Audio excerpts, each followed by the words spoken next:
No, sir, I was very surprised.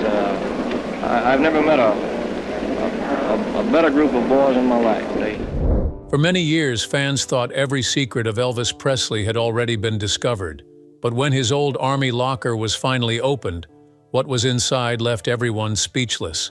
It wasn't just dusty uniforms, but hidden treasures, memories, and unexpected surprises that showed a new side of the king of rock and roll. Join us as we uncover these hidden treasures. The unexpected discovery.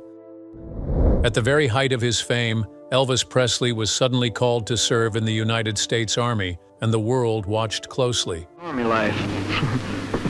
No, it hasn't.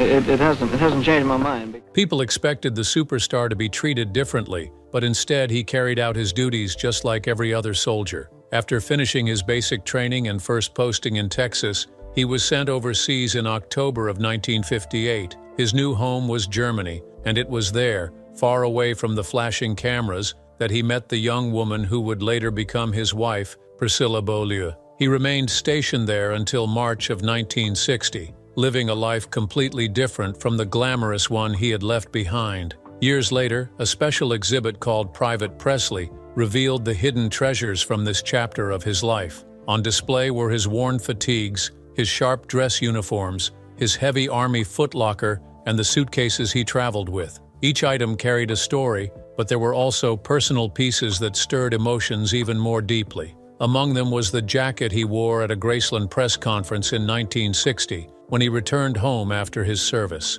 Another unforgettable piece was his blue army dress jacket, the same one he wore while riding the train from New York to Memphis, and again when he appeared on Frank Sinatra's national television special celebrating his return. Yet, one of the most touching discoveries was a cedar chest that Elvis had hidden away in the attic of Graceland. Inside it, he had carefully placed his army clothes, but also the belongings of his beloved late mother, showing how much he still held on to her memory. Even though he was far from home, Elvis's popularity never faded.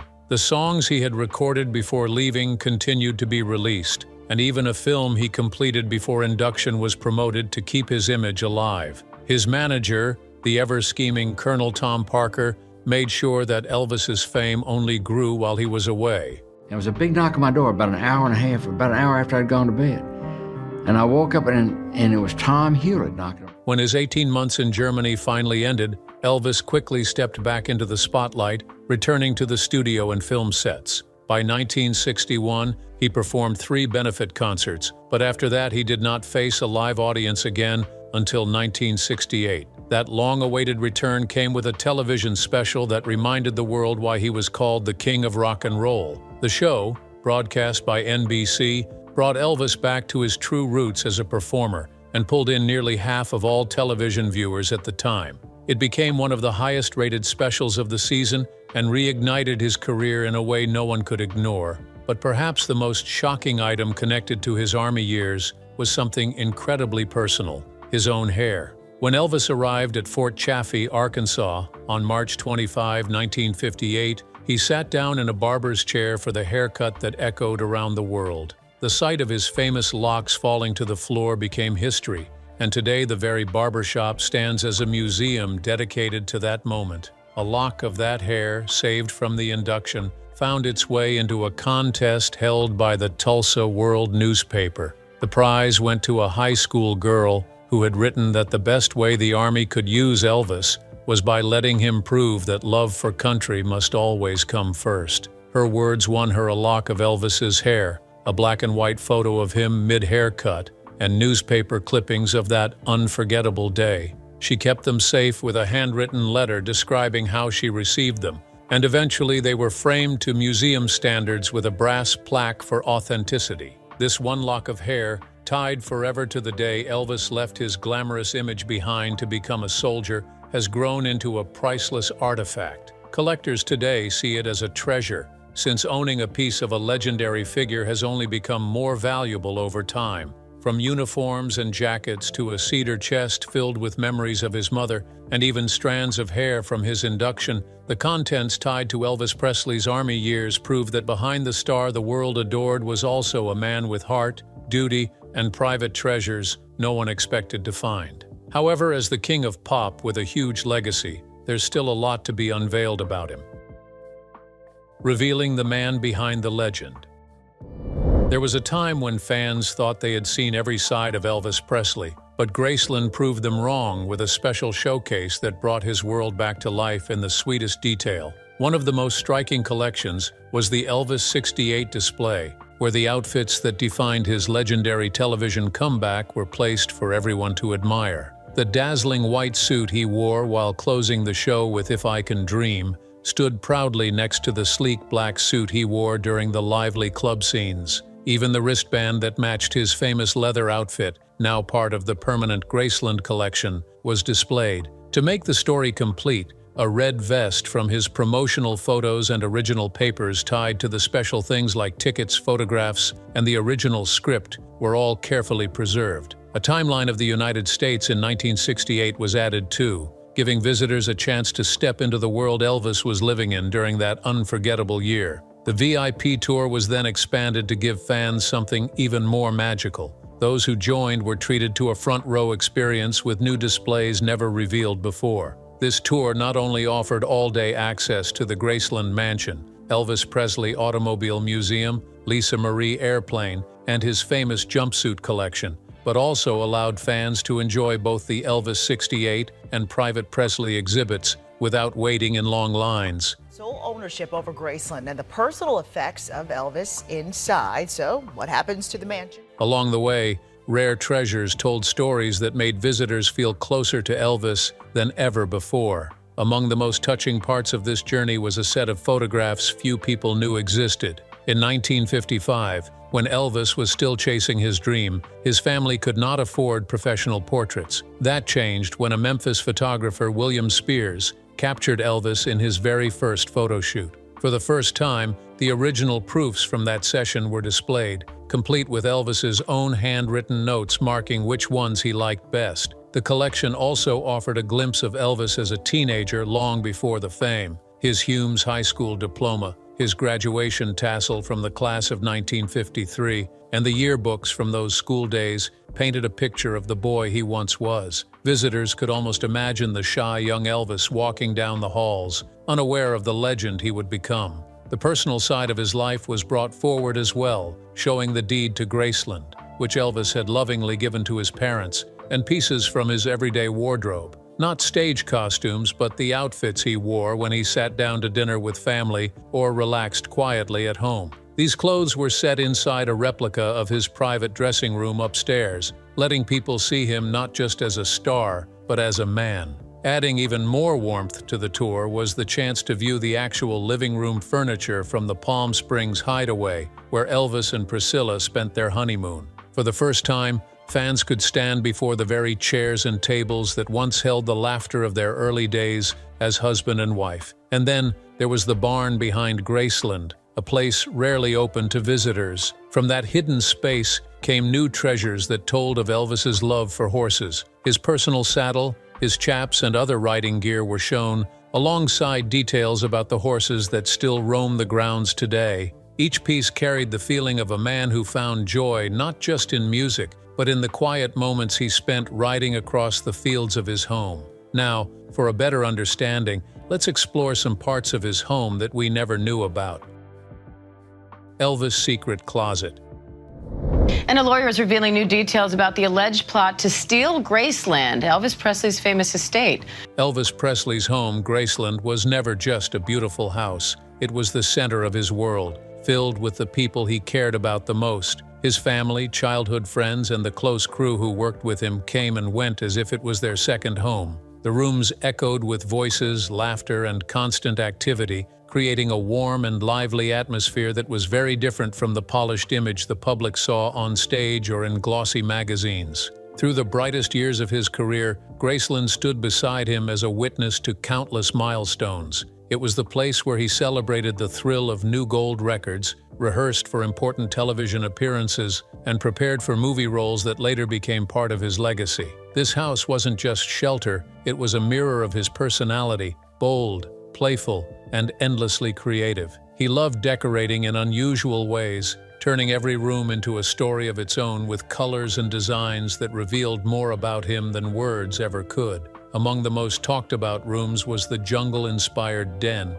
Walking into it felt like stepping into a tropical hideaway, with green carpets, hand-carved furniture, and even a small waterfall splashing gently in the corner. It wasn't designed only for looks, it carried the spirit of Elvis himself. In his later years, he even turned this room into a recording space, laying down songs surrounded by the wild, cozy setting that gave him comfort. Beneath the main floors was the basement, where some of his most surprising ideas took shape. He designed a TV room modeled after President Lyndon B. Johnson's habit of watching 3 channels at once. Elvis had 3 televisions set side by side, so he could follow sports, news, and shows all at the same time. This became one of his favorite spots to relax and hang out with friends, filling the room with conversation and laughter while the screens glowed in the background. Not far away was the billiard room, covered top to bottom in colorful patterned fabric. It gave the space a surreal, otherworldly look, making late-night pool games even more exciting.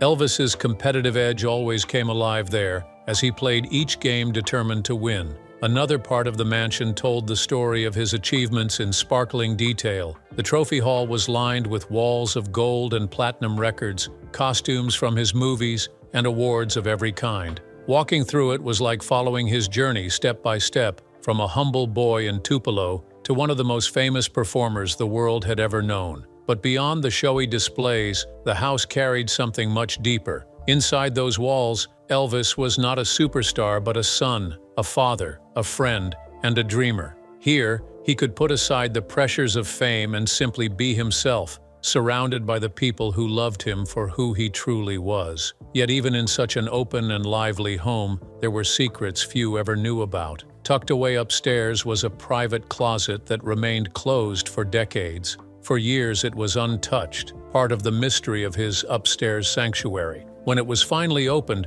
what came out shocked even those who thought they knew him best. This closet was far more than a place to keep clothes. It was like stepping into a time capsule, holding memories frozen in place. Inside were items that revealed a tender side of Elvis, things connected not only to him, but also to those he held dearest. There were the belongings of his beloved mother, carefully saved as if he couldn't bear to let them go. There were pieces from Lisa Marie's childhood, little outfits, tiny toys, and drawings she once proudly shared with him. Boxes stored away held handwritten notes, lyrics scribbled in moments of sudden inspiration, and photographs no one outside the family had ever laid eyes on. But the most astonishing discovery lay hidden beneath a cover. There, resting quietly, was a wax figure of Elvis himself, so lifelike it seemed he could open his eyes and step out at any second. Its presence left everyone unsettled, as if the man had never truly left the house at all. That secret closet was not just storage, it was a hidden doorway into his most private world.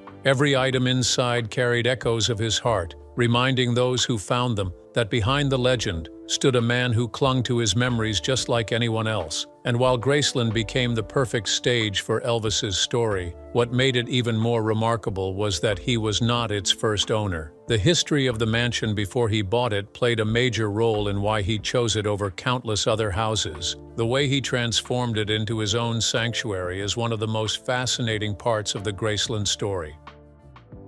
Finding peace and purpose. Long before Elvis ever moved into Graceland, the land already carried a heartwarming story of its own. It first belonged to the Tove family, a respected name in Memphis, who decided to honor one of their beloved relatives, Grace Tove. Her gentle spirit and kind nature inspired the name of the property, and from that moment, the land seemed to hold on to her warmth, creating an atmosphere of comfort and love that never faded. Elvis could have lived anywhere in the world. He always came back here. In 1939, Grace's niece, Ruth Brown Moore, and her husband, Dr. Thomas Moore, took that land and turned it into something truly special. They built a grand Southern-style mansion, tall and elegant, with bright white columns standing proudly at the front. It wasn't just another big house. It became a symbol of beauty in the neighborhood. People passing by couldn't help but stop and admire it, as if the home itself carried dignity and quiet grace that made it unforgettable. But Graceland's magic wasn't only in its looks. Even before Elvis filled it with rock and roll, the sound of music already lived within its walls. Ruth had a deep passion for the harp and played it with such feeling that she became part of the Memphis Symphony Orchestra. Her music flowed through the rooms, filling the home with delicate sounds that gave the place a soul. It was as though every soft note she played lingered in the air, leaving behind a gentle charm that prepared the mansion for the future melodies that would one day echo through it. The harp's music wasn't just practice, it gave life to the mansion. The calm, graceful sound seemed to dance across the halls, blending with the stillness of the land itself.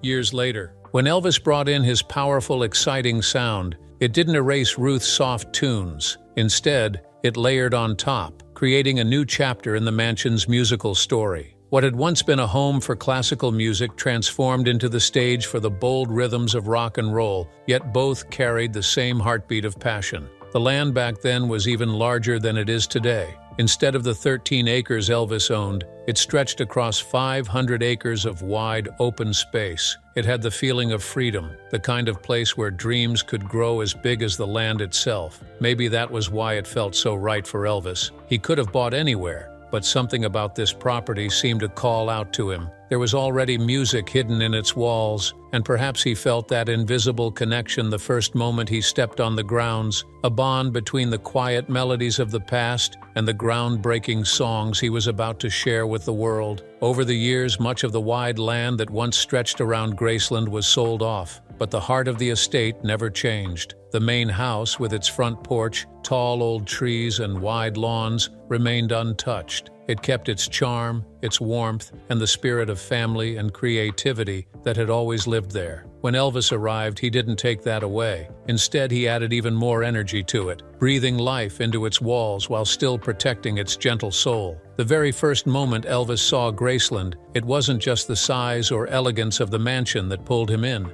It was something deeper, almost like the place itself was alive. The home seemed to carry its own heartbeat, one filled with music, waiting for someone like him to step inside. Without knowing the full story of its past, he could feel it. The house seemed to speak to him, as if it had been waiting for his songs to fill the air. The melodies Ruth Moore once left behind with her harp never truly disappeared. They seemed to have prepared the way for Elvis and his powerful mix of rock, gospel, and blues. When his voice poured through those rooms, it didn't erase the soft notes of the past, it built on them. The gentle sounds of yesterday blended with the bold rhythms of his music, turning the home into something greater than just a house. That mix of old and new gave Graceland a kind of magic. It wasn't only a place to sleep or live, it became a living story, where the echoes of the past joined hands with the sound of the future. It felt like the mansion had been patiently waiting for Elvis all along, ready for him to write the next chapter of its history. By 1957, Elvis had already gone from a poor boy in Tupelo carrying a guitar to one of the most famous names in the world.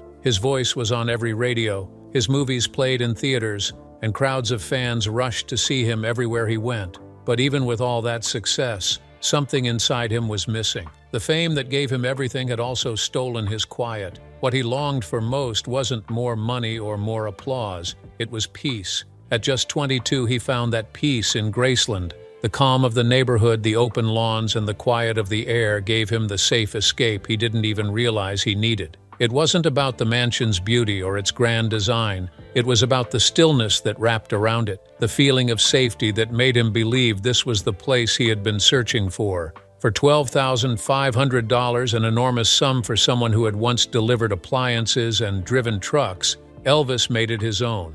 But the purchase wasn't about showing off his wealth. He wasn't trying to impress anyone or prove anything. What mattered to him was having a space where he could slow down, steady his heart, and feel at home while the outside world spun with chaos. Graceland gave him that gift, and to him it was priceless. Elvis didn't settle for moving into Graceland and leaving it the way it was. He wanted it to feel like him, not just the version the world admired on stage, but the playful, affectionate, and down-to-earth man his family and closest friends adored. Almost right away, he began reshaping the house, not to follow luxury fashions or to impress others, but to create a place where he could feel completely at ease. He reimagined rooms, built new areas, and left his mark on every corner until the mansion felt alive with his spirit. Slowly, The grand southern home turned into something deeply personal. It no longer stood as just a pretty landmark. It became a reflection of Elvis himself, full of warmth and love. Every change whispered something about the man who lived there. Nowhere was this more obvious than in the jungle room, one of the most famous spaces in the house. Bursting with bright colors and bold, unusual furniture, it was unlike anything anyone else would dare to design, yet it carried his playful charm perfectly. The jungle room blended warm southern comfort with daring style, giving it an energy that made it stand out from the rest of the mansion. Elvis didn't design it to earn applause or admiration. It wasn't meant for show. It was his personal retreat, a place where he could laugh, dream, and relax. Graceland was not just about walls and decoration, it became the backdrop of his everyday life. It was where he could take off his shoes, eat dinner with family, and share long, late-night talks with his closest circle. Even the smallest details, from the gates shaped with musical notes to the fabric chosen for the curtains, were picked simply because they made him smile. Soon Graceland grew into the very center of his world. His closest companions, famously known as the Memphis Mafia, gathered there often, turning the house into a place filled with laughter, music, and joy. Nights stretched on with gospel singing, movie marathons, and jam sessions that carried on until sunrise. Within those walls, Elvis could step away from the heavy weight of fame and surround himself with people who knew and loved him for who he truly was. From the beginning,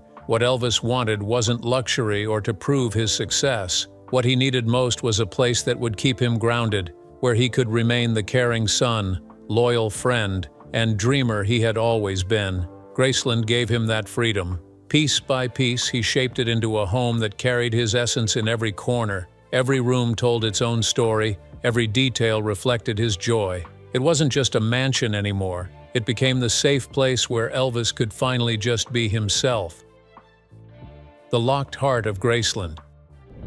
There was a part of Elvis Presley's home that felt like a hidden world, a place no visitor was ever allowed to step into. Even today, long after his passing, that section remains locked away. No one is permitted to move past the main staircase because it was the most private corner of his life, kept exactly the way he left it. It feels almost as if time stopped there, as though his spirit still lingers quietly in every detail. That secret upstairs floor wasn't just extra space, it was his retreat, the one place where he could leave behind the noise of fame and simply live as himself. Only those he loved and trusted deeply ever entered, and even they treated it like sacred ground. At the very center of that space was his bedroom, resting in the southwest corner. It was built for comfort, but also carried his bold style, glowing with deep reds, shining blacks, and touches of gold that gave it both warmth and grandeur. Every inch of that room showed his love for beauty and drama. The fabrics were rich, the mirrors sparkled, and the furniture felt like it belonged to royalty. Just beside it stretched a wide dressing area, but it was far more than a closet. It was a world of its own, lined with the outfits that shaped his image, from dazzling stage costumes to the clothes he wore when winding down. This was where Elvis turned into either the world's superstar or the simple man who just wanted to watch television late into the night. Across the hall was another room that revealed a gentler side of him, his private office and study. It carried a calm atmosphere, surrounded by shelves of books, notes, and personal treasures. Reading was one of his passions, and his curiosity seemed endless. He often traveled with boxes of books, always eager to learn. That room wasn't about work alone. It was his quiet escape, a corner where his thoughts could wander without interruption. Close to it was one of the most meaningful rooms of all, his daughter Lisa Marie's bedroom. She was the joy of his life,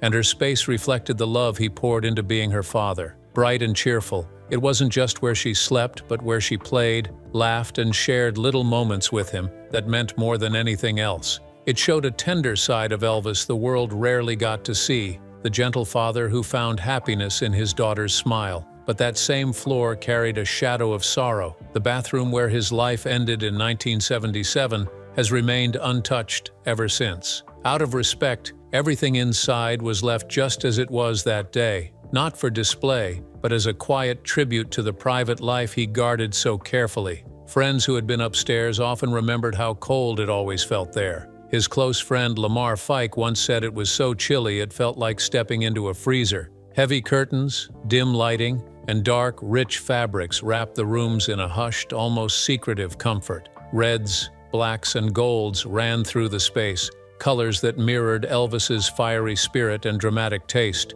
To this day, the upstairs remains sealed off. After Lisa Marie's passing in 2023, her daughter Riley Keough became the protector of Graceland, keeping those private rooms locked just as they were, silent and still, yet alive with his memory. For Riley, Graceland was never just an inheritance. She grew up within those walls, not as a guest but as a child who knew every sound and corner of the house. The laughter in the halls, the grand staircase, even the familiar smell of home, all of it was stitched into her childhood. Even though she never met her grandfather, his presence was everywhere for her, carried in stories, photographs, and the very air of Graceland. When she stepped into the role of caring for the estate, she began opening drawers and corners that hadn't been touched in decades. Inside, she found forgotten treasures, letters, photographs from his tours, and personal notes that revealed the man behind the fame, someone who lived with passion